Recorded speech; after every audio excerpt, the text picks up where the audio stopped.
नमस्ते दोस्तों, स्वागत है आपका तोश रावत पॉडकास्ट में। दोस्तों, ये एपिसोड बहुत ही स्पेशल है मेरे लिए भी, क्योंकि इस एपिसोड से मुझे अपने पॉडकास्टिंग करियर के बारे में बहुत सारे आंसर्स मिले हैं। आज के हमारे गेस्ट हैं एंटरटेनर, एंकर एंड आरजे तनय, जो छत्तीसगढ़ रायगढ़ के one of the finest voice over artist हैं। आज इनसे सीखेंगे एक वॉइस ओवर आर्टिस्ट के बारे में। अगर आप अच्छा बोलते हो या फिर बात करने में माहिर हो तो कैसे आप एक बेहतरीन एंकर, आरजे और पॉडकास्टर बन सकते हैं, इन सब के बारे में बहुत ही वैल्यूएबल कन्वर्सेशन है। तो देखिए, सीखिए और एंजॉय करिए। This is anchor RJ Tanay on TR podcast.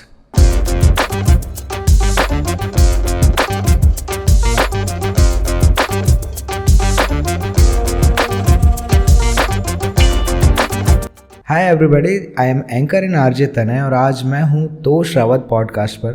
और आज मुझे तोश भाई ने इनवाइट किया अपने इस एपिसोड के लिए। So thank you so much Tosh भाई। I am so excited, super excited आज के इस पॉडकास्ट के लिए। Most welcome sir, and thank you so much हमारे शो में आने के लिए। Thank you so much Tosh भाई, मुझे इन्वाइट करने के लिए once again. As an RJ आपने बहुत से लोगों को इंटरव्यूज़ लिए हैं, बट आज आपका इंटरव्यू पॉडकास्ट होने वाला है। कैसा फील हो रहा है? क्या ही कहूँ मैं, मुझे तो बहुत ज़्यादा एक्साइटमेंट है और थोड़ा सा नर्वस भी हूँ, क्योंकि अभी तक मैंने इंटरव्यूज़ लिए हैं लेकिन फर्स्ट टाइम है कि मैं अपना इंटरव्यू दे रहा हूँ, तो बहुत अच्छा लग रहा है मुझे। As an podcaster I really feel कि हम एक आरजे से पॉडकास्टिंग के बारे में बहुत कुछ सीख सकते हैं, बिकॉज सिमिलर ही फील्ड है आई थिंक। जी बिल्कुल। देखिए, बोलने की फील्ड है, बोलने की कला अगर जिसके अंदर है वो इस फील्ड में बहुत अच्छा कर सकता है। तो आप भी कर रहे हैं और मैं भी इसी तरह कर रहा हूँ। तो बोलने की फील्ड है, पॉडकास्टिंग करना या एंकरिंग करना या आरजे करना सिमिलर होता है।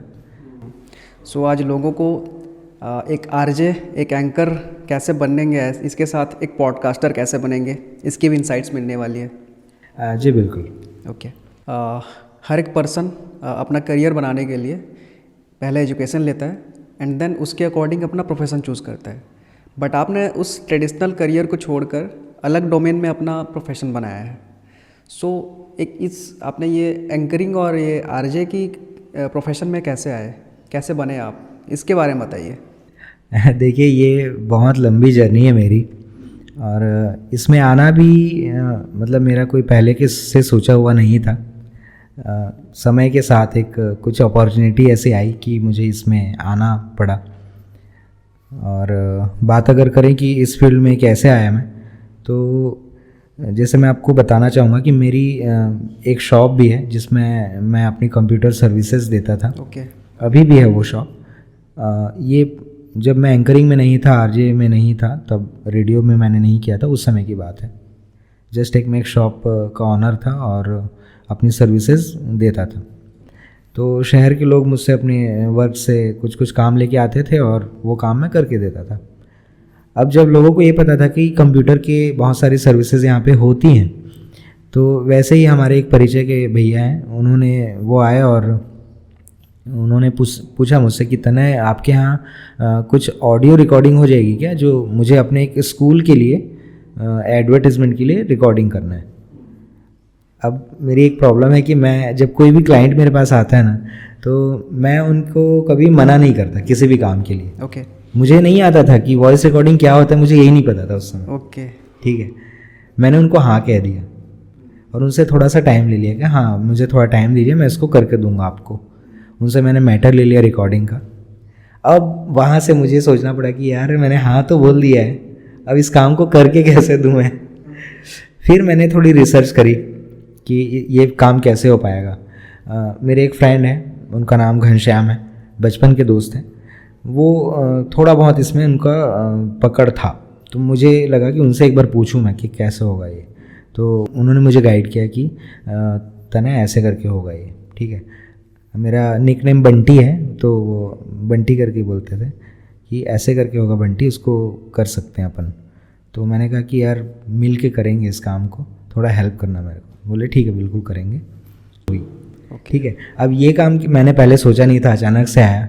बट इसमें एक ही चीज़ ये कहूँगा कि मैं वो मेरे लिए अपॉर्चुनिटी थी जिसको मैंने समझा और मैंने चैलेंज को एक्सेप्ट किया कि मैं इसको करके दूंगा। अगर मैं वहाँ पे मना करता तो शायद मैं इस फील्ड में आ भी नहीं पाता। ठीक है।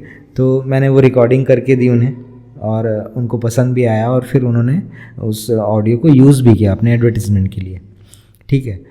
उसके बाद जब लोगों को पता चला कि यहाँ पे रिकॉर्डिंग होती है तो और भी क्लाइंट मेरे पास पहुँचे उनके रेफरेंस से।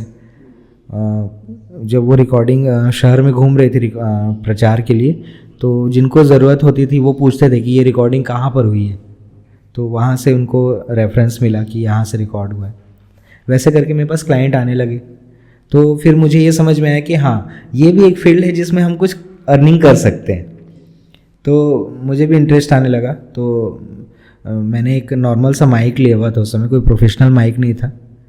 हाँ, माइक की बात अगर मैं करूं तो मेरे पास माइक का सेटअप ही नहीं था। ये जब काम मैंने लिया और मैंने उनसे टाइम लिया था कि 1 या 2 दिन में आपको मैं डिलीवर करूंगा ये काम, उस बीच ही मैं गया और माइक खरीद के लेके आया, माइक और साउंड सेटअप पूरा मिक्सर का। अब रिकॉर्ड करके दे दिया। ऐसे करके फिर काम आना शुरू हुआ। तो वॉइस रिकॉर्डिंग के काम में ऐसे मैंने जर्नी शुरू की, ठीक है। अब बात अगर करें हम एंकरिंग और आरजे की, तो उसमें कैसे जाना हुआ। जब मैं ये रिकॉर्डिंग करना शुरू किया मैंने, तो इसमें धीरे धीरे इम्प्रूवमेंट आने लगा बोलने में, क्योंकि शुरू से बोलने की कला में मुझे कुछ था नहीं। हाँ, इंटरेस्ट धीरे धीरे जागने लगा था। तब मेरे जो परिचय के लोग हैं उन्होंने कहा कि आप अच्छा बोलते हो और आपका लुक भी ठीक ठाक है, तो आप बिल्कुल कोशिश कर सकते हो कि आप एंकरिंग में जाओ, क्योंकि शहर में एंकर्स की कमी है, तो आप ट्राई कीजिए इसमें। तो मैंने उनसे कहा कि अरे यार नहीं, ये सब नहीं होगा मुझसे, मैं बैकग्राउंड पे ही ठीक हूँ। तो उन्होंने कहा नहीं नहीं, आप ट्राई करो, बिल्कुल कर सकते हो। तो जब मुझे 1-2 लोग ने कहा, फिर और भी कुछ लोगों ने कहा, तो मुझे लगा यार सच में कोशिश करनी चाहिए और इस फील्ड में भी मैं कुछ ट्राई कर सकता हूँ, कोशिश कर सकता हूँ। जब मुझे बोलना ही है तो कैमरे के पीछे बोल रहा हूँ, अभी स्टेज में जाके मुझे बोलना था, थोड़ा सा हिम्मत का काम था ये। तो अब ये कैसे हुआ, मैं एक अपॉर्चुनिटी की तलाश में ही था। और देखिए, ऊपर वाला सबके लिए कुछ ना कुछ सेट करके रखता है। ईश्वर ने मेरे लिए एक अपॉर्चुनिटी भेजी। कैसे भेजी, मेरे एक फ्रेंड हैं, उनका कॉल आया, ठीक है। उनका नाम है सजन अग्रवाल नाम है। उनका कॉल आया कि तनय भाई, मेरे को आज शाम को एक इवेंट है, वेडिंग का संगीत नाइट है, और उसको होस्ट करने के लिए एक एंकर की ज़रूरत है, आप कहीं से मेरे लिए अरेंज कर दो। अब हुआ क्या, मुझे तो ये नहीं पता था कि एंकरिंग मैं करने वाला हूँ। तो मैंने उनके लिए एंकर खोजना शुरू किया। अब क्या हुआ, मैंने कुछ जगह कॉल्स लगाए, लेकिन अनफॉर्चुनेटली कि वहाँ पर कोई भी मुझे एंकर अवेलेबल नहीं हुआ। लोकल में तो कोई एंकर थे नहीं, और बाहर से एंकर बुलाने के लिए समय चाहिए होता है, वो भी नहीं था।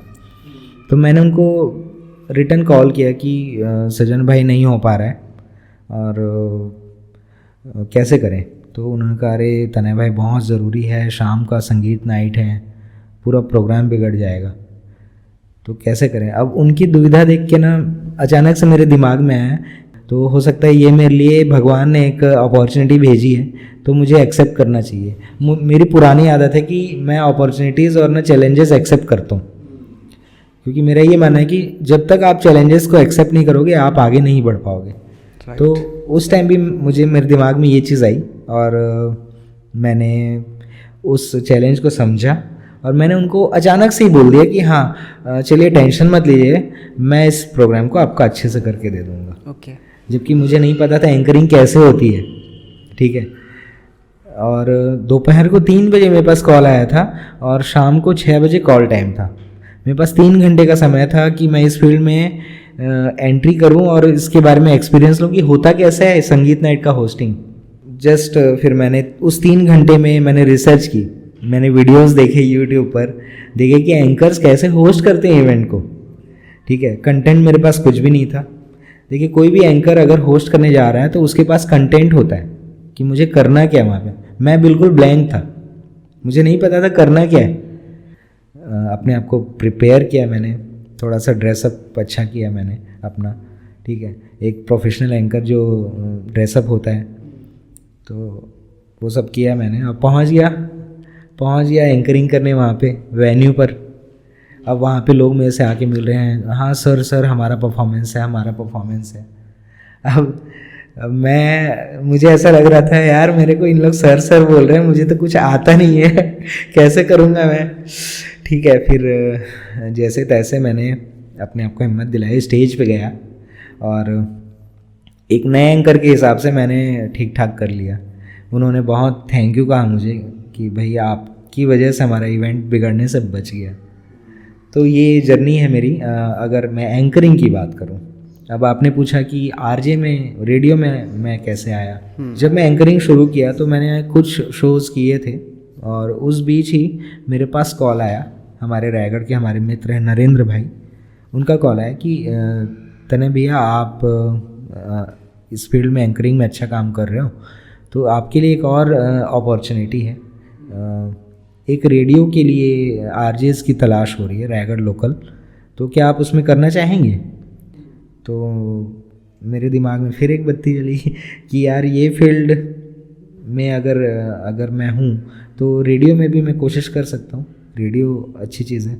मैं आरजेस को बहुत ज़्यादा सुना नहीं था उस समय तक, ओके ठीक है, मेरे लिए बिल्कुल नया था, लेकिन हाँ मुझे अच्छी बातें सुनना पसंद था, लोग अच्छे आर्टिस्टों को सुनना पसंद था, तो इंटरेस्ट था मुझे, लेकिन इस फील्ड में जाऊंगा मुझे नहीं पता था। तो उन्होंने कॉल किया और बोला कि ऐसा करके है आपका, अगर तो आप चाहोगे इंटरव्यू देना तो मैं शेड्यूल करवाता हूँ आपका इंटरव्यू। तो मैंने उनको हाँ कह दी। वहाँ पे अच्छा खासा तैयारी था, पूरा इंटरव्यू की तैयारी थी, रिटन एग्ज़ाम था, बहुत सारी चीज़ें थी, सरप्राइज़ इंटरव्यू थे। अब उन्होंने ऐसे जानबूझकर किया था, क्योंकि अगर वो मुझे बोलते कि आपको ये तैयारी करनी है तो मैं प्रिपरेशन करके जाता, लेकिन उनको ये देखना था कि हम किसी आरजे बनाने वाले जिस बंदे को हम ढूंढ रहे हैं आरजे की पोस्ट के लिए, वो अपनी मन से कितना अच्छा बोल पाते हैं। तो उन्होंने मुझे कुछ वर्ड्स दे दिए और बोले कि इस वर्ड के ऊपर आप लिख के तुरंत बताइए। मेरे लिए बहुत ज़्यादा चैलेंजिंग था ये, मैंने लिखा। और खैर आरजे का जो सफ़र है और भी मैं आपको बताऊंगा, बहुत सारी चीज़ें इसमें हैं। तो इस तरीके से मैंने इंटरव्यू दिया और वहाँ पे सिलेक्ट हुआ। ओके। और ये मेरा आरजे की जो जर्नी थी वो ऐसे ही शुरू हुई। सो आपकी जर्नी में ये समझ में आया मुझे कि बहुत कम लोग होते हैं जो अपॉर्चुनिटीज़ को ग्रैब करते हैं। आपको अपॉर्चुनिटी दिखी एंकरिंग के लिए आपके जब ऑफ़र आया, फिर आरजे के लिए जो ऑफ़र आया, सो उस अपॉर्चुनिटीज़ को आपने ग्रैब किया, तब जाके अभी आप एक एंकर आरजे बने। जी बिल्कुल, ये सीखने वाली बात है बहुत ज़्यादा। कह सकते हैं। देखिए कोई भी फील्ड है उसमें आपको चैलेंजेस और अपॉर्चुनिटीज़ मिलती हैं। आपको समझना होता है कि आपके अंदर क्या है, आप उस चीज़ को कर सकते हो कि नहीं कर सकते हो, और बिल्कुल कर सकते हो। भगवान ने हर इंसान को ना कुछ खूबी डालकर इस दुनिया में भेजा है। जब आप किसी फील्ड में इंटरेस्ट रखते हो और उससे रिलेटेड कोई भी काम आपके पास आता है तो आपको उसमें ध्यान देना चाहिए कि ये मेरे लिए अपॉर्चुनिटी है, मुझे इसे करके ही देना है। एनी हाउ, आपके पास नॉलेज नहीं है कोई मैटर नहीं है, नॉलेज मिल जाता है। मेन है कि आपको पॉजिटिवली उसको एक्सेप्ट करना है कि ये अपॉर्चुनिटी है और मुझे इसे करना है। ओके। सो आप किस टाइप के इवेंट्स में स्टेज परफॉर्म करते हो? देखिए एक एंकर होता है ना, उसको हर प्रकार के इवेंट्स होस्ट करने पड़ते हैं। ओके। जब आप एंकरिंग शुरू करेंगे तो आपको लगेगा कि यार मैं छोटे छोटे इवेंट्स ही करूँगा, ठीक है, लेकिन जैसे मैंने कहा कि अपॉर्चुनिटीज़ आती हैं। आप जब एक फील्ड में काम करना शुरू करते हैं, अच्छा काम करने की कोशिश करते हैं, आपका काम लोगों तक जाता है, तब लोग अपनी ज़रूरत के हिसाब से आपको काम देते हैं, ठीक है। किसी की आवश्यकता है कि आपको बर्थडे पार्टी में होस्ट करना है, किसी के यहाँ बर्थडे है तो आपको बुलाएंगे, किसी के यहाँ कोई कंपनी है या कोई उनका ऑर्गेनाइजेशन है तो कॉरपोरेट इवेंट्स के लिए आपको बुलाएंगे। ओके। किसी के यहाँ एनिवर्सरी है, किसी के यहाँ वेडिंग है, तो बहुत सारी इसमें टाइप के इवेंट्स होते हैं। जैसे कि अगर मैं कहूँ, अगर हम उसकी कैटेगरीज़ की बात करें तो हम शुरू करते हैं बर्थडे पार्टीज़ से, ठीक है। एक छोटा इवेंट हम कह सकते हैं बर्थडे पार्टी का, फैमिली गेट टुगेदर टाइप का, वहाँ आपको होस्ट करने की ज़रूरत पड़ती है। सेकेंड एनिवर्सरी, कॉरपोरेट शोज़, उसके बाद थोड़े और बड़े शोज़ में जाएंगे तो वेडिंग इवेंट्स, वेडिंग में भी आजकल पहले सिंपल वेडिंग होती थी, एक संगीत नाइट होता था, अब वेडिंग का पूरा सिस्टम ही चेंज हो गया। अब एक वेडिंग के अंदर में दिन के 3 प्रकार के इवेंट्स लोग ऑर्गेनाइज करते हैं। ये सभी इवेंट हैं। आजकल पूल पार्टीज़ हो रही हैं, ठीक है, फोम पार्टी होती हैं, फ्लावर पार्टी होती हैं, बहुत सारे इवेंट्स आजकल ऐड हो गए हैं एक वेडिंग के अंदर में। तो ये सारी कैटेगरीज़ हैं जिसमें एंकर की ज़रूरत पड़ती है लोगों को। तो एक एंकर को हर प्रकार के इवेंट के लिए प्रिपरेशन रखनी पड़ती है। कभी भी किसी प्रकार का इवेंट की अपॉर्चुनिटी आ सकती है आपको। सो इसमें आप अलग अलग तरह के इवेंट्स करते हो, उसके प्रिपरेशंस भी करते हो, जो कॉर्पोरेट्स के लिए अलग हो गए, वेडिंग्स के लिए अलग, बर्थडे के लिए अलग। उसमें क्या चैलेंजेस आते हैं? मतलब कि कंटेंट तो आपको बनाना ही पड़ता होगा। जी बिल्कुल। हर प्रकार के इवेंट के लिए आपके पास कंटेंट अलग अलग होना चाहिए, ठीक है। आपको तैयारी पहले से करनी है हर इवेंट के लिए, तभी आपका परफॉर्मेंस अच्छा जाएगा, ठीक है। मैं ये नहीं कह रहा कि आप जो तैयारी करके जाओगे वहाँ पे बिल्कुल सेम टू सेम वैसा ही होगा। कई बार होता है हम तैयारी कुछ और करके जाते हैं, लेकिन वहाँ पे सिचुएशन अलग होती है, हमको उसके अकॉर्डिंग चलना पड़ता है, ठीक है। जैसे मैंने स्टार्टिंग में जाके मैंने अपनी ओपनिंग लाइंस तैयार कर ली हैं, पूरे जोश के साथ बोलूँगा, ठीक है। अब वहाँ जाके देख रहे हैं कि वहाँ पे गैदरिंग नहीं है और क्लाइंट का कुछ चेंजेस आ गया कि भाई हमें ना पहले वहाँ वेलकम जाके वहीं पे करना है, फिर वहाँ पे आपको स्टेज पे स्टार्ट करना है आपका, ठीक है। तो अब मैं जो सोच के गया था वैसा कुछ हुआ नहीं। तो जगह के हिसाब से, सिचुएशन के हिसाब से आपको बदलाव लाने पड़ते हैं, लेकिन एक बेसिक कंटेंट आपके पास होना चाहिए हर प्रकार के इवेंट के लिए। एक आरजे, एक एंकर एंड एक पॉडकास्टर, हम एक वॉइस ओवर आर्टिस्ट हैं। सो इस पॉडकास्ट को जो लोग सुन रहे हैं उन्हें बस एक ब्रीफ डेफिनेशन दे दीजिए कि एक वॉइस ओवर आर्टिस्ट कौन होता है। देखिए, वॉइस ओवर आर्टिस्ट एक छोटा सा शब्द है, लेकिन इसके अंदर बहुत सारी चीज़ें होती हैं। कोई भी ऐसा व्यक्ति जो बोलने की कला में माहिर है, बोलने में अच्छा है, वो एक वॉइस ओवर आर्टिस्ट बन सकता है, ठीक है। इसके अंदर आप एंकरिंग में जा सकते हो, आप रेडियो में आरजे बन सकते हो, इसके अलावा पॉडकास्टर बन सकते हो। पॉडकास्टर बन सकते हो। हमारे तोश भाई जो कि अभी फ़िलहाल रायगढ़ में बहुत अच्छा काम कर रहे हैं और इनसे भी बहुत लोग इन्फ्लुएंस हो रहे हैं, तो ये बहुत अच्छी बात है, ठीक है। तो पॉडकास्टर आप बन सकते हो। इसके अलावा आप अपनी वॉइस, जहाँ पे आपकी ज़रूरत है वॉइस की, जैसे आप एडवर्टीज़मेंट्स में अपनी वॉइस दे सकते हैं, डॉक्यूमेंट्री फिल्म्स में अपनी वॉइस दे सकते हैं, फिल्म्स में अपनी वॉइस दे सकते हैं, ठीक है। अगर हम हमारे शहर की बात करें तो यहाँ पर वॉइस ओवर आर्टिस्ट के लिए बहुत ज़्यादा स्कोप फ़िलहाल नहीं है। अगर हम उसमें जाएं फिल्म के वॉइस ओवर के लिए, क्योंकि जितनी भी फिल्में बनती हैं वो अपने देश के मुंबई में ज़्यादातर फिल्में बनती हैं। तो अगर आपके अंदर पोटेंशियल है तो आप बिल्कुल उस चीज़ को समझिए और अपनी उस जगह पे जाइए। तो छत्तीसगढ़ में अगर हम बात करें छत्तीसगढ़ फिल्म इंडस्ट्रीज़ की, तो उसमें भी काम है। अगर आप इस फील्ड में जाना चाहते हैं तो बिल्कुल कोशिश कर सकते हैं। और रही हमारे शहर की बात, तो फिल्म यहाँ पे फिल्म का कोई काम होता नहीं है, बहुत कम होते हैं, रेयर। बेसिकली रायपुर में ही काम है। लेकिन आप अगर एंकरिंग में जाना चाहते हैं, किसी रेडियो में वर्क करना है, लोकल रेडियोज़ भी यहाँ पर हैं, तो रेडियो में एक आरजे की तरह काम कर सकते हैं आप, अगर आपको बोलने की फील्ड में जाना है तो। देखिए, रेडियो एक ऐसी जगह है ना जहाँ पर आपको बहुत कुछ सीखने को मिलता है, ठीक है। मतलब अगर आपको इस फील्ड में, बोलने की फील्ड में जाना है तो आप एक रेडियो ज़रूर ज्वाइन कीजिए, ओके। क्योंकि वहाँ पे जितना सीखने मिलेगा ना आपको इस फील्ड के लिए, मुझे नहीं लगता कि कोई और जगह पे आप सीख पाएंगे। तो एक वॉइस और आर्टिस्ट के लिए ये सारी फील्ड है जिस पे काम कर सकते हैं आप। आई फील कि जितने वॉइस ओवर आर्टिस्ट हैं, बहुत सारे अंडररेटेड आर्टिस्ट होते हैं, बट बहुत सारे अपॉर्चुनिटीज़ भी हैं इस फील्ड में, आपने जैसे बताया। सो लोगों को उसके बारे में पता ही नहीं है, बट आप ट्रेडिशनल करियर से ज़्यादा पैसे इसमें कमा सकते हैं। हाँ बिल्कुल। देखिए, ये फील्ड बिल्कुल आपको कमाने का बहुत मौका देती है। बस ये है कि आपको उस फील्ड में अच्छी खासी मेहनत करनी है, ठीक है। जो हमारे यंग जनरेशन के लोग हैं जो चाहते हैं इस फील्ड में आना, बिल्कुल कोशिश करनी चाहिए उन्हें, क्योंकि अगर हम हमारे रायगढ़ शहर की बात करें, यहाँ पे बहुत सारे इवेंट्स होते हैं और रायगढ़ में एंकर्स ज़्यादा नहीं हैं, तो बाहर से आर्टिस्ट बुलाए जाते हैं, एंकर्स बुलाए जाते हैं और वे यहाँ पे काम करते हैं और अपनी फ़ीस लेके जाते हैं।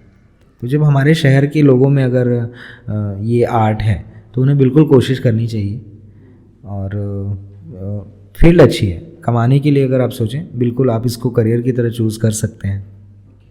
एक आरजे या फिर एक एंकर एक बहुत अच्छा स्टोरी टेलर होता है, बिकॉज़ आपको सेम टाइम एंटरटेन भी करना रहता है एंड उनके इमोशंस के साथ इंगेज रखना पड़ता है उनको।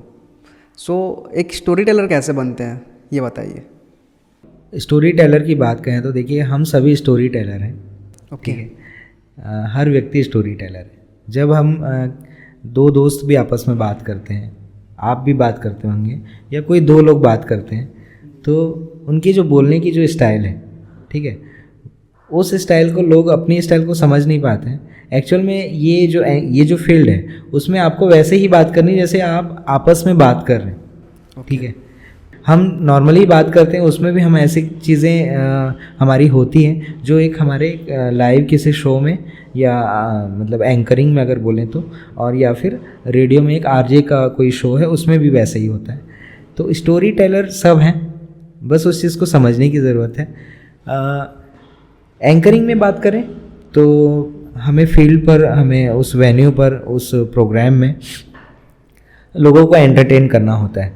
तो हमें क्या करना होता है, कोई भी एंकर को तुरंत उस सिचुएशन पे हम क्या अच्छा कर सकते हैं, क्या फ़न उसमें लेके आ सकते हैं, लोगों को एंटरटेन कैसे कर सकते हैं, इस चीज़ को समझना पड़ता है। वहाँ के माहौल को देखते हुए, वहाँ की ऑडियंस को देखते हुए, कोई भी एंकर के लिए बहुत ज़रूरी होता है कि उसकी ऑडियंस कौन सी है ये समझना, ठीक है। आप किसी अगर एनुअल फंक्शन स्कूल का कर रहे हैं या कॉलेज का कर रहे हैं, तो वहाँ पे आप अपना जो एंटरटेनमेंट या फ़न का पार्ट है, आप पूरी तरह वैसा नहीं कर सकते आप जैसे वेडिंग के फंक्शन में करते हैं, ठीक है। तो आपको ये समझना पड़ेगा कि आपकी ऑडियंस कैसी है और उनके साथ आप किस तरीके से उस प्रोग्राम को एंटरटेनिंग कर सकते हो। अगर एंकरिंग की बात मैंने कही तो हर प्रकार के इवेंट्स आते हैं, आपको इवेंट समझना पड़ेगा, आपको वहाँ की ऑडियंस को समझना पड़ेगा कि आपकी ऑडियंस कैसी है। बात अगर हम रेडियो में एक आरजे की करें तो ये डिपेंड करता है कि आप कौन सा शो आप प्रेजेंट कर रहे हैं। आपको अलग अलग टाइप के शोज़ मिलते हैं, जैसे मॉर्निंग का शो होता है, आफ्टरनून का शो होता है, नाइट का शो होता है, ठीक है। आपके लिसनर्स कौन से हैं, क्योंकि हर प्रकार के शोज़ के लिसनर अलग अलग होते हैं, ठीक है। अगर हम ये कहें कि अच्छे डांसिंग सॉन्ग्स का कोई शो है जिसमें लोग सुनना पसंद करेंगे, तो बट नेचुरल है कि उसको सुनने वाले यंगस्टर ज़्यादा होंगे, ठीक है। आप नाइट का कोई शो कर रहे हैं और पुराने गाने उसमें आप चला रहे हैं, ओल्ड सॉन्ग्स, ठीक है, रेट्रो सॉन्ग्स चला रहे हैं, तो उसके लिसनर्स स्वाभाविक सी बात है कि एकदम यंगस्टर तो कुछ होंगे ही, बट ज़्यादा होंगे जिनकी एज थोड़ा ज़्यादा है। तो आपका बोलना या आपकी स्टोरी टेलिंग डिपेंड करती है कि आपकी लिसनर या आपके सामने जो ऑडियंस है वो कौन सी है। मोस्ट इम्पॉर्टेंट मुझे आपसे ये जानना है कि जब आप गेस्ट के इंटरव्यूज़ लेते थे उसके प्रिपरेशंस कैसे करते थे आप? देखिए, इंटरव्यूज़ तो आप ले ही रहे हैं और आप भी तैयारी अच्छी से खासी करते हैं। सिंपल है, देखिए, जिस गेस्ट को आप इनवाइट कर रहे हैं सबसे पहले तो उनका प्रोफाइल जानना कि वो कौन है, क्या करते हैं, उनका प्रोफेशन क्या है, उनका बैकग्राउंड क्या है, उनका पास्ट थोड़ा सा अगर आप निकाल लें, फैमिली बैकग्राउंड निकाल लें, तो उनके बारे में जब आप पूरी जानकारी ले लेते हैं तो आपके सामने एक स्ट्रक्चर रेडी हो जाता है कि हम इनसे क्या क्या सवाल कर सकते हैं, ठीक है। कोई भी फील्ड वाला बंदा हो सामने गेस्ट, आप उसमें ये निकालेंगे कि आप इस फील्ड में जर्नी कैसे शुरू हुई आपकी, आप यहाँ पे अभी फ़िलहाल क्या क्या कर रहे हैं, फ्यूचर में आपकी क्या प्लानिंग है, जो नए जनरेशन के लोग इस फील्ड में आना चाहते हैं उनके लिए क्या मैसेज है। तो बेसिकली इंटरव्यू का ये स्ट्रक्चर होता है, कोई भी इंटरव्यू होता है। यंग जनरेशन के लिए क्या मैसेज देना चाहते हैं, तो ये इंटरव्यू का बेसिक एलिमेंट है और इसी तरीके से तैयारियां होती हैं। बस ये आपको थोड़ा सा रिसर्च करना पड़ेगा कि उस पर्सन के बारे में कि वो किस फील्ड में उनकी मतलब पकड़ है और वो क्या क्या काम उन्होंने किया है। बस ये जानकारी ले लीजिए, उसके बाद आपके टॉपिक्स एंड क्वेश्चंस रेडी हो जाएंगे।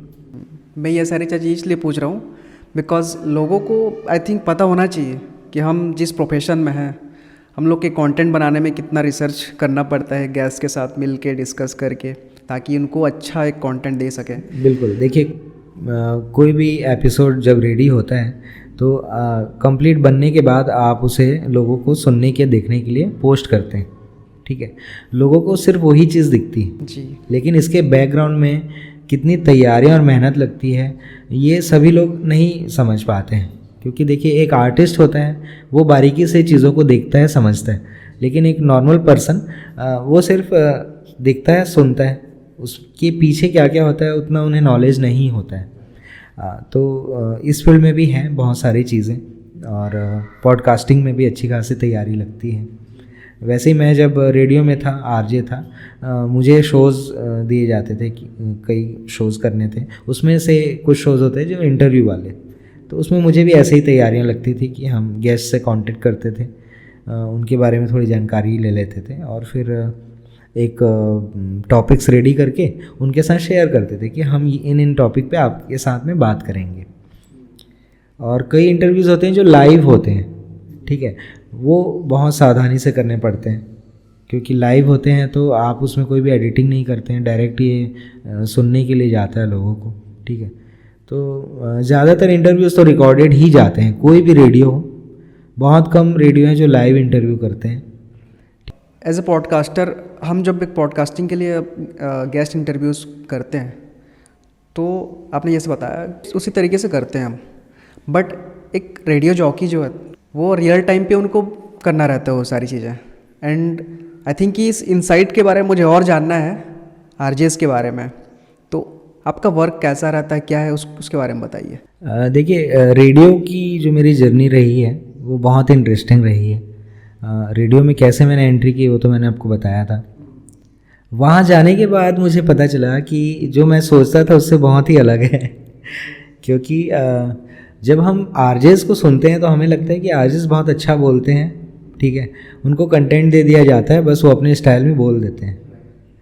मैक्सिमम लोग ऐसा सोचते हैं और शायद आपको भी ऐसा लगता था। मैं भी यही सोचता हूँ कि आई थिंक कि उनको कंटेंट मिल जाता है एंड देन उसको वो कंटिन्यू करते हैं। देखिए रेडियो की मेरी जर्नी के बारे में आपको बताना चाहूँगा। मैं वहाँ पर जब मैं गया तब मुझे पता चला कि ऐसा बिल्कुल नहीं है। आपको टॉपिक दे दिए जाते हैं और आपको शोज़ के नंबर्स दे दिए जाते हैं कि आपको इतने सारे शोज़ रेडी करने हैं, ठीक है, खुद से। हाँ, आपको टॉपिक बस दे दिया जाता है, ठीक है। जैसे आपको सपोज़ एक अगर ट्रैवल शो की बात करें तो उसमें आपको जगह का चुनाव, उसके बाद वहाँ पे आप देखेंगे कि उस जगह पे घूमने के लिए कौन कौन सी जगह हैं उसके बारे में जानकारी निकालना, ठीक है। वहाँ तक आप कैसे पहुँच सकते हैं, किस सीज़न में वहाँ पे जाना सही रहता है, ये सारे मतलब आंकड़े आपको निकालने हैं, ठीक है, जानकारियाँ निकालनी है और उसके बाद उस शो को आपको प्रेजेंट करना होता है रिकॉर्डेड, ठीक है। तो एक रेडियो में ये सारे चैलेंजेस होते हैं। मेरा जो एक्सपीरियंस रहा मुझे उसमें बहुत ही सपोर्ट मिला। हमारे जो सीनियर्स थे, मैं उनका नाम लेना चाहूँगा क्योंकि मैंने उनसे बहुत ही सीखा है। मिस्टर रमाशंकर शुक्ला जी और मिसेस जया शुक्ला जी। तो ये दो पर्सनालिटीज़ हैं जिनसे मैंने बहुत ही सीखा इस फील्ड में और आज भी मैं उनसे कई चीज़ें सीखता हूँ, उनसे कांटेक्ट में रहता हूँ मैं। तो मेरे गुरु हैं ये इस फील्ड में अगर मैं कहूँ तो बहुत कुछ सीखने मिला। उन्होंने जया मैम ने ट्रेनिंग सेशन लिया था और उन्होंने हमें बताया था कि एक वॉइस ओवर आर्टिस्ट या एक आरजे के बोलने में क्या क्या चीज़ें होती हैं। जो आरजे होता है, रेडियो जॉकी, उसको बहुत सारे चैलेंजेस एक्सेप्ट करने पड़ते हैं। आपको रेडी कंटेंट नहीं मिलता है, आपको टॉपिक दे दिए जाते हैं, आपको रिसर्च करनी होती है, फिर स्क्रिप्टिंग करनी होती है, उसके बाद आपको वो शो प्रेजेंट करना होता है। तो ये एक लाइफ होता है एक आरजे का, एंड पॉडकास्टिंग भी इसी तरीके से होता है। आपसे जैसे मैं सीख रहा हूँ, बट एक डिफरेंस है एक आरजे और पॉडकास्टर के बीच में कि पॉडकास्टिंग में आपको थोड़ा सा टाइम मिलता है उसके लिए, बट आरजे में आपको टाइम नहीं मिलता है। आपको एक पर्टिकुलर टाइम दिया जाएगा, उसी के अंदर ही आपको उसको कंटेंट रेडी करके आपको डिलीवर करना है। हाँ बिल्कुल, ये भी एक चैलेंज होता है। ऐसा नहीं कि आपको टॉपिक दे दिया गया तो आप उसकी तैयारियों में कितना भी समय लगा लें, ऐसा नहीं है। आपको बोल दिया जाएगा कि आपको इतने घंटे में आपको ये शो रेडी करके देना है, ठीक है। तो ये चैलेंज भी होता है कि आपको वो सारी चीज़ें कंटेंट को निकालना और फिर उसको स्क्रिप्टिंग करना और फिर शो को रेडी करना, ये चैलेंजिंग होता है बहुत ज़्यादा। लेकिन क्या होता है ना, जब आप एक आरजे बनते हैं ना, तो ऐसे आपको चैलेंजेस एक नहीं सैकड़ों मिलेंगे। और जब आप वहाँ सारे शोज़ करके वहाँ से रेडी हो जाएंगे ना, तब आपके अंदर एक नई पर्सनालिटी आ जाती है, ठीक है। आपको पता भी नहीं होता है कि आपने इतने सारे चैलेंजेस को पूरे किया है और अब आपके अंदर क्या क्वालिटीज़ आ चुकी हैं। ये चीज़ मैंने खुद फील की है। मुझे एंकरिंग की फील्ड में बहुत ज़्यादा सपोर्ट मिलता है। जब मैं एक आरजे बना, उसके बाद मेरी एंकरिंग में जो इम्प्रूवमेंट आया और उसके पहले जो था उसमें बहुत ही डिफरेंस है। तो मुझे बहुत सीखने मिला एक एज अ आरजे, मैं अगर कहूँ तो। इस सोशल मीडिया के ज़माने में रेडियो के लिसनर्स कम हो रहे हैं या बढ़ रहे हैं? देखिए, अगर आप ये कहें कि रेडियो एक पुरानी चीज़ है, ठीक है, और लोग अब नहीं सुनते होंगे, ऐसा बिल्कुल भी नहीं है। एक रेडियो या एक आरजे जो बातें बोलता है और जिस तरीके से बोलता है, मुझे नहीं लगता कि कोई भी आर्टिस्ट उस तरीके से बोलता हो। जब आप एक आरजे को सुनते हैं तो आप स्ट्रेस फ्री हो जाते हैं। ये कैसे होता है? बिना उनको देखे, सिर्फ उनकी आवाज़ सुन के। ये सिर्फ और सिर्फ रेडियो में संभव है, ठीक है। सोशल मीडिया के ज़माने में अगर हम रेडियो की बात करें तो रेडियो का जो क्रेज़ है कहीं भी कम नहीं हुआ है, कभी भी कम नहीं हुआ, और मुझे नहीं लगता कि कभी कम होगा। कारण ये है, आप सोशल मीडिया पे जितना भी कंटेंट देखते हैं, आपको वो कंटेंट एक आरजे को सुनने के बाद जो मिलता है वो वहाँ नहीं मिलेगा आपको, ठीक है। जो लोग रेडियो सुनने के आदी हैं ना, उनको इन सब चीज़ में इंटरेस्ट नहीं रहता कि सोशल मीडिया मुझे रील्स देखना है, वीडियोस देखना है, नहीं। वो अगर एक बार रेडियो चालू करेगा तो वो उसमें ही खो जाएगा। तो एक ये रेडियो जॉकी का ये आर्ट है कि सिर्फ अपनी आवाज़ से लोगों के साथ कनेक्ट होना, उनके इमोशन के साथ कनेक्ट होना। जो श्रोता है वो भी एक आरजे के साथ कनेक्ट हो जाते हैं, उनके इमोशंस कनेक्ट हो जाते हैं। आप अब तो सोशल मीडिया का ज़माना है, कई आरजेस अपने वीडियोस भी शेयर करते हैं जिसमें वो दिखाई देते हैं, ठीक है। तो उनका जो बोलना है तो वो बहुत डायरेक्ट ही कनेक्ट होता है। सोशल मीडिया में भी अब आरजेस एक्टिव हैं, पहले तो इतना नहीं था, सिर्फ आवाज़ से ही लोग उनके दीवाने हो जाते थे। लेकिन अब तो यूट्यूब और बहुत सारे प्लेटफॉर्म्स हैं जिसमें आरजेस अपने वीडियो शेयर करते हैं। अभी पॉडकास्ट की स्ट्रीमिंग जब स्टार्ट हुआ तब ट्रेडिशनल रेडियो के ऊपर कुछ इम्पैक्ट पड़ा, या फिर ऑलरेडी जो आरजेस हैं एंड रेडियो चल रहा है उसके एक्सपोजर मिले हैं पॉडकास्टर्स को? हाँ जी, बिल्कुल। देखिए, पॉडकास्टिंग बहुत पुराना फील्ड नहीं है, पिछले कुछ सालों में ही ये फील्ड एडिशन हुआ है इस बोलने की फील्ड में। अगर हम बोलें तो एक वॉइस आर्टिस्ट की बात अगर हम करें तो देखिए, ये एक पार्ट है पॉडकास्टिंग बोलने की फील्ड का। और जो आरजेस होते हैं वो खुद भी एक पॉडकास्टर ही होते हैं, ठीक है। कहने का मतलब एक पॉडकास्टर एक आरजे भी हो सकता है, बिल्कुल हो सकता है, क्योंकि सिर्फ बोलने की ही बात है। पॉडकास्टर इंटरव्यूज़ लेते हैं आर्टिस्ट का या जो भी पर्सनालिटीज़ का। तो दोनों फील्ड लगभग एक ही है, हम उसको कुछ अलग नहीं कर सकते हैं। पॉडकास्टर सिर्फ इंटरव्यूज़ करते हैं, लेकिन एक रेडियो जॉकी की बात अगर हम करें आरजे की, तो वो इंटरव्यूज़ के साथ साथ और भी कई ऐसे शोज़ करते हैं अलग अलग टाइप के। तो एक पॉडकास्टर एक आरजे भी बन सकता है, दोनों फील्ड लगभग मैच करती है। ओके। और इम्पैक्ट की अगर बात करें तो इम्पैक्ट कुछ भी नहीं हुआ है, बल्कि देखिए एक आरजे और अभी पॉडकास्ट होना, तो आरजे के लिए एक और प्लेटफॉर्म मिलता है कि वो पॉडकास्टर बन सकता है। तो इम्पैक्ट नहीं है ये, बल्कि उनकी फील्ड और ज़्यादा एक्सप्लोर हो रही है, बढ़ रही है, ये कह सकते हैं। ये मेरा एक कॉमन क्वेश्चन रहता है काफ़ी गेस्ट के साथ। इसमें मैं सबकी पॉइंट ऑफ व्यूज़ जानना चाहता हूँ कि आपके अनुसार पॉडकास्ट का फ्यूचर क्या आने वाला है, या फिर आरजेस एंड पॉडकास्ट दोनों का फ्यूचर क्या होने वाला है? देखिए फील्ड ऐसी है ये कि इसका फ्यूचर बहुत ही वृहद है, बहुत ही बड़ा है, क्योंकि एक बोलने वाले आर्टिस्ट की जगह की ज़रूरत हर जगह पड़ती है। ठीक है, ये कभी भी ख़त्म नहीं होने वाला है। अभी कई ऐसे टूल्स आ गए हैं जिसमें एआई वीडियोस हम देखते हैं, ठीक है, उसमें कंप्यूटर जनरेटेड एक अवतार होता है और हम जो स्क्रिप्ट टाइप करते हैं वो बोलने लगता है। लेकिन कितना भी ये ऑटोमेटेड आ जाए, लेकिन रियल में जो बोलने वाला है उसकी जगह वो नहीं ले सकता जी। कितना भी एडवांस चीज़ आ जाए। तो ये फील्ड कभी भी ख़त्म नहीं होगी। इनकी एक अच्छे बोलने वाले आर्टिस्ट की ज़रूरत हर जगह होती है, एक आरजे की, एक पॉडकास्टर की ज़रूरत आगे भी रहेगी, कभी ये चीज़ ख़त्म नहीं होगी। तो जो नए लोग हैं जो वो ये सोचते हैं कि यार मैं इसमें जाऊं कि नहीं जाऊं, और आगे इसमें फ्यूचर है कि नहीं है, तो ऐसा कुछ भी नहीं है। आप बिल्कुल इसमें ट्राई कर सकते हो, इसका फ्यूचर बहुत लॉन्ग है, आपको सोचने की ज़रूरत नहीं, बिल्कुल आप ट्राई कीजिए इसमें। Okay, so at this time आप मुझे क्या एडवाइस दोगे? एडवाइस क्या ही दूँ मैं आपको, बहुत अच्छा काम कर रहे हो आप, बहुत अच्छा है, आपका बोलना भी अच्छा है, और आप जिन आर्टिस्ट को बुलाते हैं उनका चयन भी, मैंने अभी तक आपके जितने भी पोस्ट देखे हैं बहुत अच्छे हैं।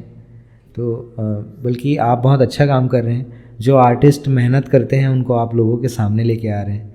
तो ऐसे ही आप, एडवाइस ग्रुप में यही कहूँगा मैं कि ऐसे ही आर्टिस्टों को प्लेटफॉर्म देते रहिए, तो उनकी जो कला है वो लोगों तक पहुँचेगी। जो आज अगर एक आरजे बनना चाहते हैं, या पॉडकास्टर, या फिर एक एंकर बनना चाहते हैं, उनको क्या एडवाइस दोगे? क्योंकि आप अगर किसी अनकन्वेंशनल पाथ पर करियर बनाना चाहते हो तो उसमें बहुत सारे चैलेंजेस आते हैं, शुरुआत से ही आपने भी फेस करी होगी। सो पहले उसके बारे में बताइए, ताकि ये जो एडवाइस वाली बात है उसमें वो सारी चीज़ें मेंशन हो जाए। देखिए हर फील्ड में चैलेंजेस आते हैं, और इस फील्ड में भी है, और मैंने अभी कुछ देर पहले कहा था कि चैलेंजेस और अपॉर्चुनिटीज़ को आपको समझना होगा। ठीक है, बात अगर इस फील्ड में कहें चैलेंज की, सबसे पहली बात होती है कि आपको इस फील्ड के बारे में जानकारी लेना कि इसमें क्या क्या चीज़ें होती हैं बारीकी से। ठीक है, एक वॉइस ओवर आर्टिस्ट या आरजे या एंकर की अगर हम बात करें तो आपको बहुत बोलना पड़ता है, आपको बातूना होना ज़रूरी है जी। ठीक है, अगर आप शर्मीले स्वभाव के हैं तो ये फील्ड आपके लिए नहीं है, आपको बातूना होना पड़ेगा। जो लोग बातूने हैं, बहुत बातें करते हैं, ये फील्ड उनके लिए है, क्योंकि आपको बहुत बोलना होता है, नॉन स्टॉप बोलना होता है, सिर्फ बोलना होता है। तो बोलते रहिए, बोलते रहिए। हाँ, लेकिन बोलने का मतलब ये नहीं कि आप कुछ भी बोल रहे हैं, आप अपनी एक फ्रेम में रहकर आपको बोलना होता है।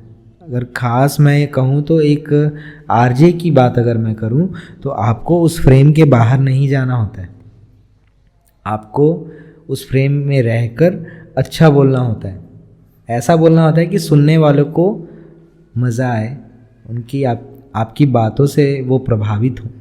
ठीक है, चैलेंजेस यही है कि आपको नई फील्ड में जैसे चैलेंज आते हैं, अगर मैं एंकर की बात करूं या आरजे की बात करूं, सबके चैलेंजेस अलग अलग हैं। ठीक है, चलिए मैं पहले बात करता हूं एंकर के चैलेंजेस की। ठीक है, अगर एंकरिंग की फील्ड में आप आगे बढ़ना चाहते हैं तो आपको सबसे पहले प्रैक्टिस करनी होगी बहुत सारी। एक स्टेज पर आपको जाना है, लोगों को फेस करना है। स्टेज में जाना बहुत लोगों के लिए बहुत ही एक डर का विषय है। ठीक है, तो उस डर को निकालने के लिए आपको प्रैक्टिस करनी होती है। आप अपने फैमिली में, अपने परिवार में जो भी छोटे मोटे इवेंट्स होते हैं, फैमिली गेट टुगेदर है, आप वहाँ पे खड़े होके उन परिवार के बीच बोलना शुरू कीजिए, ठीक है। वहाँ से आपकी झिझक कम होगी, डर कम होगा। फिर आप देखिए कि आपके फ्रेंड्स ग्रुप में कुछ फैमिली गेट टुगेदर होता है, वहाँ पे आप खड़े होके बोलिए लोगों के बीच, अपने लोगों के बीच बोलिए, ताकि आपको गलती भी हो तो आपको वहाँ पे डीमोटिवेट ना होना पड़े, ठीक है। वैसे करके आप धीरे धीरे मौके देखिए कहाँ पे आप बोल सकते हैं, खड़े होके बोलिए लोगों के बीच, धीरे धीरे आपका डर ख़त्म होगा, तो आप लोगों को फेस करना सीखेंगे, ठीक है। एंकरिंग में आप जब शुरू के कुछ स्टेज में जाते हैं तो आपको नर्वसनेस होती है, तो इसको कंट्रोल करने के लिए कुछ एक्सरसाइजेज होती हैं, आप यूट्यूब पर सर्च कर सकते हैं और इसमें जान सकते हैं कि क्या करना होता है आपको। बहुत सारी चीज़ें, ये बहुत ही वृहद है, एक एपिसोड के अंदर में इसको बताना थोड़ा मुश्किल है, ओके, ठीक है। ये रही एंकरिंग की बात। हाँ, एंकरिंग में और एक चैलेंज है कि आप काम कहाँ से लेकर आएँ, क्योंकि आप एंकरिंग करना तो चाहते हो लेकिन आपको स्टेज कहाँ से मिलेगा, आप लोगों को बताओगे कैसे कि मैं एंकरिंग करता हूँ, ठीक है। सबसे पहला चैलेंज ये आता है, जब आप नए होते हो इस फील्ड में तो लोग अपना इवेंट आपको सौंपने से डरते हैं कि आप अच्छे से कर पाओगे कि नहीं कर पाओगे। आप हमारे बिहाफ में होस्ट कर रहे हो तो हमारे जो गेस्ट हैं उनको आप अच्छे से एंटरटेन कर पाओगे कि नहीं कर पाओगे, उनको आपकी कही कोई बात बुरी लग गई तो, ये सारे चैलेंज आते हैं। तो इसमें आपको डरने की ज़रूरत नहीं है, आप करते जाइए। आप जैसे जैसे स्टेजेस करते जाएंगे आप अपने कंटेंट का वीडियो शूट करवाइए, अपने साथ एक कोई पर्सन लेके जाइए और अपने कंटेंट का आप जो वहाँ पर बोलते हो उसका वीडियो शूट करवाइए और घर जाकर देखिए कि आप कैसे लग रहे हो, वहाँ पे क्या बोल रहे हो, आपने क्या गलतियाँ करी हैं। आप अपने अगले शो में उस चीज़ को दोहराइए नहीं, उसको दूर कीजिए। तो ये सारी चीज़ें हैं, चैलेंजेस आते हैं। काम कहाँ से निकालें, अगर हम एंकर की बात करें तो आपको लोकल जो इवेंटर्स होते हैं उनसे कांटेक्ट करने की ज़रूरत होती है। उनको बताना होता है कि मैं एक एंकर हूं और मुझे इवेंट्स होस्ट करने हैं, तो आप मुझे आपके शोज़ में मुझे एंकरिंग के लिए बुलाइए। तो इवेंटर्स से आप काम निकाल सकते हैं। आपके परिचय में जो लोग हैं जिनके घर पे कोई इवेंट है, बर्थडे पार्टी या एनिवर्सरी है, आप उनको बोलिए कि मैं आपका इवेंट होस्ट कर दूंगा। शुरुआत में देखिए फ़ीस की बात ना करें आप, या आप ऐसा कीजिए कि क्लाइंट के ऊपर छोड़ दीजिए, आप जो देंगे सब मेरे लिए ठीक है, आपका इवेंट मैं होस्ट कर दूंगा। शुरू के कुछ शोज़ आप ऐसे कीजिए, क्योंकि आपको तो मौके चाहिए ना, आपको मौके चाहिए। आप अगर बोलेंगे मैं इतनी ही फीस लूँगा तो फिर क्या होगा, क्लाइंट के बजट में अगर आप नहीं आए तो वो अपॉर्चुनिटी आपके हाथ से चली जाएगी। आप कैसी भी करके स्टेज आपको चाहिए ये सोच लीजिए, और स्टेजेस में जाके आप अपना परफॉर्मेंस कीजिए, तो धीरे धीरे इम्प्रूवमेंट आएगा। और एक प्रोफेशनल एंकर की जो राह होती है आप पकड़ लेंगे और आपको पता भी नहीं चलेगा कि आप 10-12 स्टेज करने के बाद जो आप पहले थे और अभी बिल्कुल चेंज हो गया है, ऐसा ये आपको फील होगा। तो एंकरिंग की फील्ड में ऐसा है। बात अगर रेडियो जॉकी बनने की करें तो लोकल अगर आप किसी रेडियो में काम करना चाहते हैं तो आप वहाँ पे विज़िट कीजिए उनके ऑफिस में, वहाँ पे बात कीजिए कि मुझे एक रेडियो जॉकी बनना है। तो वो आपके अंदर की आर्ट को समझने के लिए आपका इंटरव्यू लेंगे और वहाँ पे वैकेंसी होगी तो आपको मौका भी मिलेगा। वहाँ पे जाके आपको बहुत सारी चीज़ें सीखने मिलेंगी। तो चैलेंजेस यही है कि आपको उस जगह पे पहुँचना है। उस जगह पे कैसे पहुँचना है, एंकरिंग में मैंने बताया कैसे पहुँचना है, एक रेडियो जॉकी बनने के लिए आपको वहाँ कैसे पहुँचना है और उसकी क्या तैयारियाँ करनी है कि आप वहाँ पे आपका परफॉर्मेंस आपका अच्छा रहे। इन सब बातों को ध्यान रखिए, बिल्कुल आप इस फील्ड में कर सकते हैं अच्छा। इस इंडस्ट्री में लोगों की सच्चाई क्या है, मतलब सपोर्टिव है लोग? देखिए कोई भी नई फील्ड में जब आप जाते हैं तो आपको लोगों का सपोर्ट तुरंत नहीं मिलता है। लोगों का सपोर्ट आपको तब मिलेगा जब आप अपने आप को प्रूफ करेंगे, ठीक है। तो शुरू के आपको कई शोज़, जैसे हम एंकरिंग की बात करें तो आपको कई शोज़ में आपको ऐसा लगेगा कि यार लोग सपोर्टिव नहीं हैं, ठीक है। लोग मेरे को वैल्यू नहीं करते हैं या फिर मेरे ऊपर विश्वास नहीं जताते हैं, ठीक है, या फिर आपको फ़ीस अच्छी नहीं मिलती है तो आप डीमोटिवेट होते हैं, यार क्या मैं अच्छा काम नहीं कर रहा हूँ जो लोग मुझे फ़ीस कम ऑफ़र करते हैं। देखिए ऐसा नहीं है, ये एक प्रोसेस है। ये जैसे अगर हम एक सीढ़ी की बात करें, आपको सीढ़ी में ऊपर तक चढ़ना है तो आपको पहले स्टेप से शुरुआत करनी होगी। आप धीरे धीरे स्टेप्स बढ़ते जाएंगे तो आपको अपनी मंजिल करीब दिखाई देगी, ठीक है। वैसे ही आपको धीरे धीरे इसमें आगे बढ़ना होता है।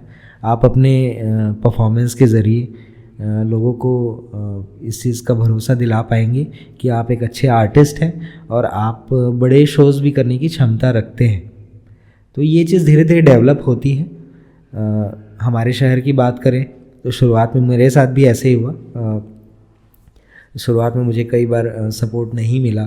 कई बार इवेंटर्स की अगर हम बात करें तो बहुत सारे इवेंट्स होते हैं रायगढ़ में और बाहर से एंकर्स आते हैं। खासकर अगर मैं बात करूं तो फीमेल एंकर बहुत सारा वर्क यहाँ पे करती हैं। तो मैंने जो चैलेंज देखा इस फील्ड में कि कई बार ऐसा होता था कि मेरे पास शो नहीं है और बाहर के एंकर आके वहाँ के शोज़ को करके गई हैं, फ़ीस लेकर गई हैं। तो मुझे डिसअपॉइंटमेंट होता था, यार इस शो को मैं कर सकता था लेकिन मुझे मौका नहीं मिला। या फिर लोकल इवेंटर्स ने मेरे साथ कांटेक्ट नहीं किया कि आप ये शो करेंगे क्या करके। तो कई बार ये लगता था कि अरे यार ये शो मुझे मिलना चाहिए था। तो ये सब चीज़ें थोड़ी सी परेशान करने वाली होती हैं जो मैंने फेस करी हैं। लेकिन मैं जो नए यंगस्टर हैं जो इस फील्ड में आना चाहते हैं उनको बताना चाहूँगा, ये चीज़ डिस्टर्ब करती हैं लेकिन इससे आप परेशान मत होइए। आप अपना एम देखिए कि मुझे क्या करना है। आप अपनी इस फील्ड में अच्छा करते रहिए। आपको अपना हर शो पिछले वाले शो से अच्छा करना होता है। आप अपने हर शो में और तैयारियां करके जाइए और पिछले वाले शो से अच्छा करिए। एक समय ऐसा आएगा जब क्लाइंट भी आप पर भरोसा करेगा, इवेंटर्स भी आप पर भरोसा करेंगे और अपने आप आपके पास काम आना शुरू हो जाएगा। तो जो शुरू में नेग्लिजेंसी होती है उसको आप इग्नोर करें, अपने माइंड पर ना लें और अपने एम की तरफ ध्यान दें और आगे बढ़ते रहें। ये फील्ड बहुत अच्छी है, आप बिल्कुल इसमें कर सकते हैं। चैलेंजेस यही है, चैलेंजेस से डिस्टर्ब नहीं होना है और अपने एम की तरफ ध्यान दीजिए, आगे बढ़ते रहिए, ज़रूर आप इसमें अच्छा कर पाएंगे।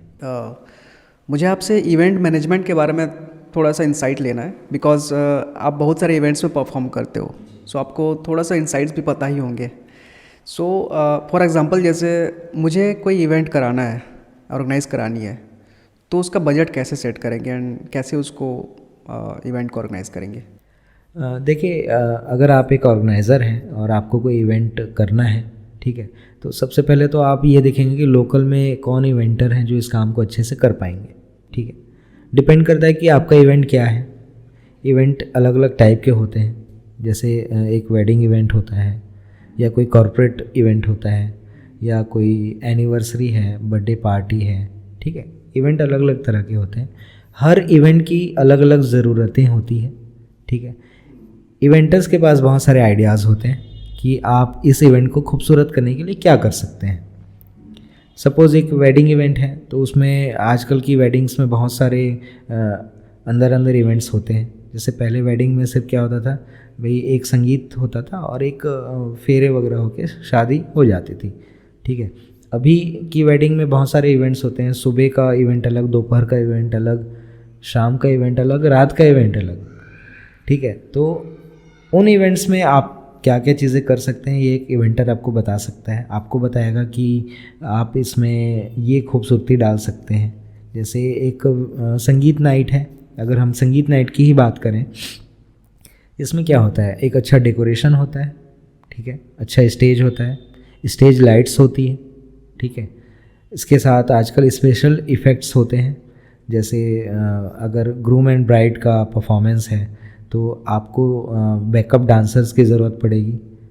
जैसे उनका डांस परफॉर्मेंस है तो एक बैकअप डांसर रहेंगे, कुछ 4 लोगों का ग्रुप होता है जो आपके साथ में डांस करेगा प्रॉप्स के साथ में, तो वो खूबसूरती बढ़ाता है आपके परफॉर्मेंस की, ठीक है। कुछ स्पेशल इफ़ेक्ट होते हैं जिसमें आपने भी देखा होगा, आतिशबाजी होती है, ठीक है। कुछ जैसे फॉग वाला एक होता है, वो करता है, स्पेशल इफ़ेक्ट होता है। तो ये सारी चीज़ें, ये एलिमेंट्स हैं आपकी इवेंट को खूबसूरत बनाने के लिए। तो आप उसमें क्या क्या कर सकते हैं, उसके अनुसार ही आपका बजट तय होता है। तो सबसे पहले आपको ये सोचना है कि मुझे इस इवेंट में कितना खर्च करना है।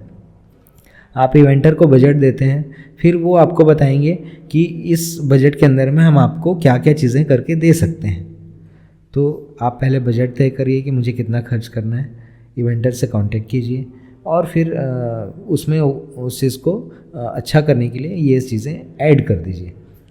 कई बार होता है लोग अपने इवेंट को अच्छा करने के लिए सेलिब्रिटीज़ को बुलवाते हैं, तो सेलिब्रिटी की जो फीस होती है वो एक हाई बजट में होती है।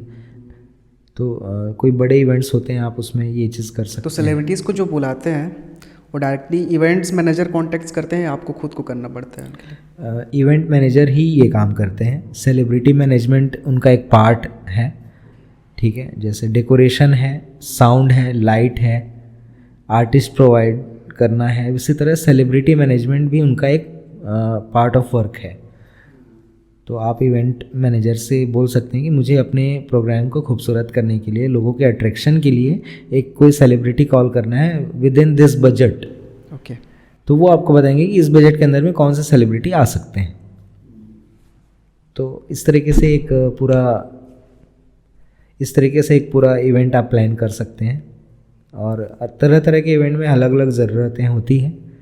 बहुत ही वृहद फील्ड है ये। इसमें शॉर्ट में बोलना थोड़ा उसमें हम बता नहीं पाएंगे, लेकिन हर प्रकार के इवेंट को खूबसूरत करने के लिए आप बजट तय करते हैं पहले और इवेंट करते हैं, बस यही है उसका system. Okay, got it. So एक पर्सनल सवाल था मेरा। एक आर्टिस्ट और एक एंटरप्रेन्योर, दोनों की लाइफ बाकी लोगों से अलग होती है। आई मीन कि कोई फिक्स रूटीन नहीं रहता डेली का इनका। सो आप एक अपने पर्सनल लाइफ और प्रोफेशनल लाइफ को कैसे मैनेज करते हो? देखिए, एक आर्टिस्ट जो होता है ना, उसकी प्रोफेशनल लाइफ और पर्सनल लाइफ दोनों ही उसके लिए वैल्यू रखती है। काम को भी देखना ज़रूरी है और फैमिली को देखना भी ज़रूरी है। आप डिसाइड तब कर पाते हैं जो प्रायोरिटी होती है आपकी, उसके बेस पे। आप सबसे पहले तो काम को अपना देखेंगे, आप काम को वैल्यू देंगे। फैमिली टाइम थोड़ा सा कम मिल पाता है, बट नेचुरल है, क्योंकि आपको कभी कभी दिन के 2-3 शोज़ करने होते हैं। आप एक शो से आए, तुरंत फिर से प्रिपेयर हो दूसरे शो के लिए, तीसरे शो के लिए निकलना है फिर, ठीक है।